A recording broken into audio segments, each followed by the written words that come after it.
स्वागत आहे तुमचं आणखीन एका नवीन झटपट रेसिपीमध्ये। आज आपण बनवतो इडलीची रेसिपी। एक इडली मी तुम्हाला तोडून दाखवते किती स्पंजी मऊ लुसलुशीत जाळीदार इडली बनली पहा, एकदम हलकी फुलकी। याचं किती प्रमाण घ्यायचं ते सुद्धा सांगते। तर मी सगळं शूट केलं होतं पण चुकीने माझ्याकडून तो व्हिडिओ डिलीट झाला। तर मी काय प्रमाण घेतले ते सांगते। 4 पेले तांदूळ घेतले जे आपल्या रोजच्या वापरातील असेल ते, किंवा राशनचे घेतले तरी चालेल। त्याच पेल्याने 1 पेला आपल्याला उडदाची डाळ घ्यायची आणि हे सगळं दुपारी भिजत टाकायचे, म्हणजे 5 ते 6 तास चांगलं संध्याकाळपर्यंत ते भिजलं जातं। आणि मग संध्याकाळी आपल्याला डाळ तांदूळ वाटून घ्यायचे आणि थोडं थोडं पाणी टाकून वाटायचं आणि रात्रभर झाकण ठेवून त्याच्यावरती जाड भांडं ठेवायचं, म्हणजे पीठ चांगलं फर्मेंट होतं। तर आता हे दुसऱ्या दिवशी सकाळचंच मी डायरेक्ट तुम्हाला दाखवते, कारण आदल्या दिवशी जे डाळ तांदूळ भिजवलेलं वाटलेलं ते व्हिडिओ डिलीट झाला। तर दुसऱ्या दिवशी सकाळी किती मस्त हे पीठ फुललेलं आहे पहा, चांगलं फर्मेंट झालं आहे। आणि आता गरमीच्या दिवसात पीठ चांगलं फुगलं जातं, थंडीच्या दिवसात म्हणावं तेवढं पीठ चांगलं फुगत नाही। त्यासाठी आपल्याला खूप वेगवेगळे प्रयोग करावे लागतात, जसे गरम जागेत ठेवायचं, त्यामुळे पीठ चांगलं फर्मेंट होतं। पण उन्हाळ्यात आता किचनवर जरी हे ठेवलं झाकून आणि त्याच्यावर एखादं जड वस्तू ठेवलं तरीसुद्धा चांगले फर्मेंट होतं। तर आता मस्त हे जाळीदार असं आपलं पीठ फुगलेलं आहे आणि फुगून डबल झाले। हे पहा किती छान फर्मेंट झालेलं आहे। आता आपल्याला जेवढ्या पिठाची इडली बनवायची तेवढं पीठ आपण एका बाउलमध्ये काढून घेऊया। तुम्हाला जर काही समजलं नसेल किती काय भिजवायचं डाळ तांदूळ तर कमेंटमध्ये विचारा, मी नक्की तुम्हाला त्याचा रिप्लाय देईन। तर आता आपण एका बाउलमध्ये इडलीसाठी पीठ काढून घेऊया। या पिठापासून तुम्ही डोसेसुद्धा बनवू शकतात। तर अर्धं पीठ मी आता एका बाउलमध्ये काढून घेते। जेवढीची आपल्याला इडली बनवायची तेवढं पीठ आपण बाउलमध्ये काढून घेऊया। त्या अगोदर सगळं पीठ एकदा व्यवस्थित मिक्स करून घेऊया, म्हणजे सगळं पीठ एकसारखं मिक्स करून घेता येईल। तुम्हाला दिसत असेल किती भारी हे पीठ आपलं फुलून डबल झाले।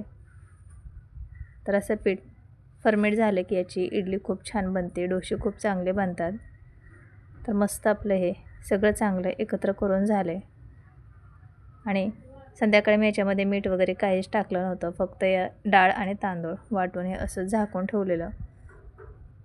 आता आपण वाटीत पीठ काढून घेऊया। याच्यामध्ये सोडा इनो काही टाकण्याची गरज नाही। सोडा आपण न टाकताच इडली बनवतोय, फक्त चवीनुसार मीठ टाकायचे आणि परत एकदा हे सगळं चांगलं मिक्स करून घ्यायचे। सोडा न टाकता सुद्धा इडली खूप चांगली फुगली जाते, त्यासाठी पीठ चांगलं फर्मेंट होणं जरुरी आहे। तर इथे आता आपण मीठ टाकून हे सगळं चांगलं मिक्स करून घेतले। तर पीठ मला थोडंसं घट्ट वाटते, त्यामुळे आपण 2 ते 3 चमचे याच्यामध्ये पाणी टाकून घेऊया।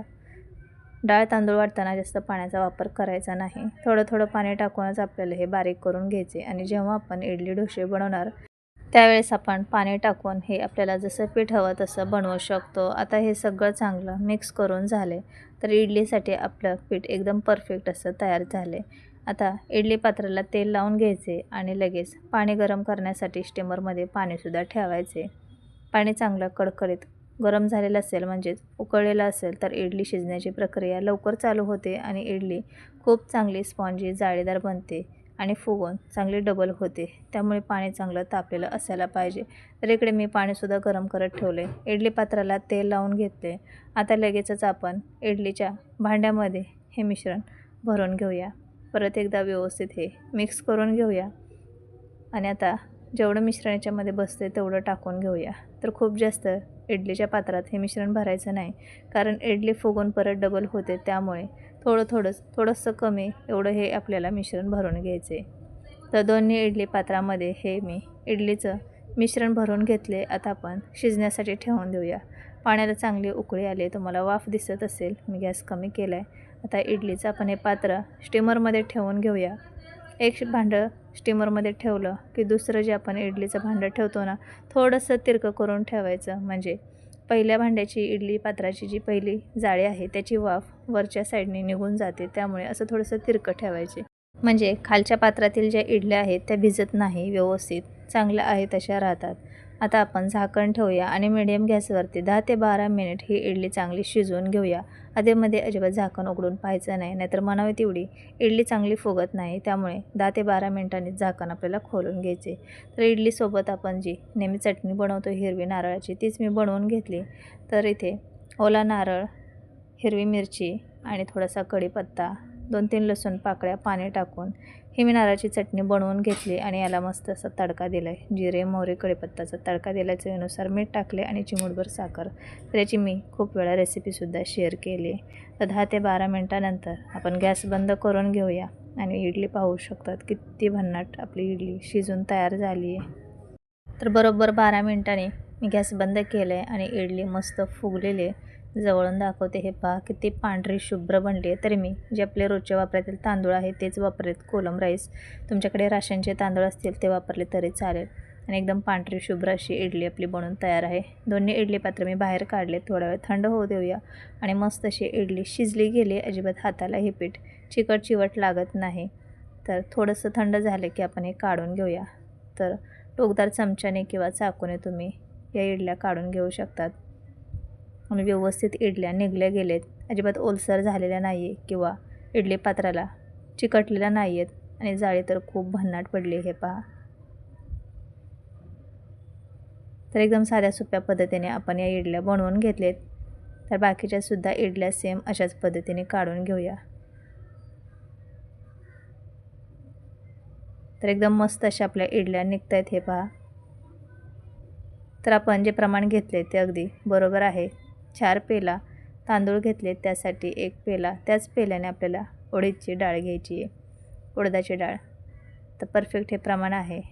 जर तुमची इडली बिघडत असेल किंवा पीठ फर्मेट होत नसेल तर अशा पद्धतीने करून पहा. एकदम 100% इडली चांगली परफेक्टच बनणार. आणि मस्त अशा आपल्या इडल्या सर्व निघालेल्या आहेत. तर एका इडली पात्रातल्या मी इडल्या काढून घेतलेत आणि खूप हलक्या फुलक्या झाल्यात, फुगलेल्या आहेत. आपण सोडासुद्धा याच्यामध्ये वापरलेला नाही आहे, तरीसुद्धा या इडल्या किती छान झालेत पहा. तर बाकीच्यासुद्धा राहिलेल्या सर्व इडल्या मी अशाच काढून घेते. आहे की नाही एकदम साधी सोपी रेसिपी. याच्या अगोदर आपण फोडणीची इडली म्हणजेच रव्यापासून बनवलेली त्याचं प्रेमिक्स बनवलं होतं आणि नंतर त्यापासून आपण इडली बनवलेली, त्याचीसुद्धा रेसिपी आपल्या चॅनलवरती आहे. तर कशी वाटली तुम्हाला ही डाळ तांदळाची इडली नक्की कमेंटमध्ये सांगा. थोडी जरी रेसिपी आवडली असेल तर एक लाईक नक्की करा. आणखीन अशा साध्या सोप्या आणि भन्नाट रेसिपी पाहण्यासाठी चॅनलला सबस्क्राईब, लाईक, कमेंट, शेअर करा आणि शेजारी असणाऱ्या बेल आयकॉनवर सुद्धा क्लिक करा. त्यामुळे तुम्ही शॉर्ट व्हिडिओ आणि लाँग व्हिडिओ दोन्हीसुद्धा मिस करणार नाही आणि तुम्हाला रोजच्या रोज व्हिडिओचं नोटिफिकेशन मिळेल. सबस्क्राईब करणं हे अगदी फ्री आहे. तर आपण भेटूया पुढच्या अशा साध्या सोप्या आणि घरगुती साहित्यात तयार होणाऱ्या भन्नाट रेसिपीमध्ये. तोपर्यंत चॅनलला सबस्क्राईब करा. Bye bye.